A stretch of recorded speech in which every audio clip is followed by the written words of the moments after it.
So that's a very, very important area of agreement. And in fact, Australia has just announced a $280 million worth of different segments of investments into the Indian economy, of which 35 or $36 million have been earmarked for a green steel partnership, for instance, a critical minerals research partnership, and also a contribution to the International Energy Agency to support cooperation on research, production, and commercialization of clean technologies, critical minerals, and energy. And of course, if you look at the joint statement between India and Australia, which has been issued after this summit, you see that both countries are very keen that there has to be some amount of investments from India into the Australian critical mineral sector. So the MOU on co-investments in Australian critical minerals projects between Khanij Videsh India Limited and the Critical Minerals Facilitation Office in Australia is extremely important from that point of view.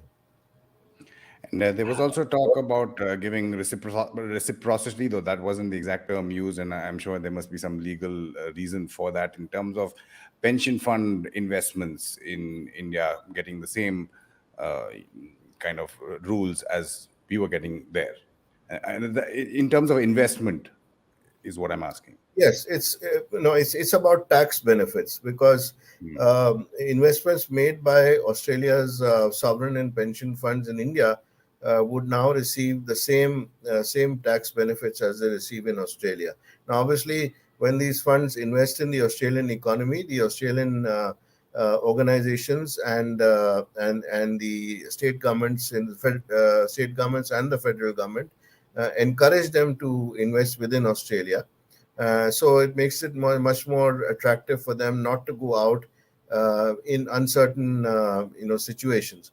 But if they're offered the same kind of tax benefits, then makes them that much easier because of the higher returns which the Indian market offers, especially by way of investments in infrastructure.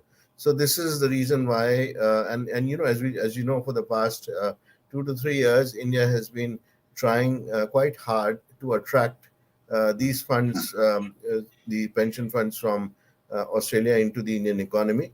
To a large extent, they have succeeded as well, but much more is needed, given the fact that the Indian infrastructure needs are huge. And in the coming years, Australian investment into Indian infrastructure can play a very big role in the development of Indian economy.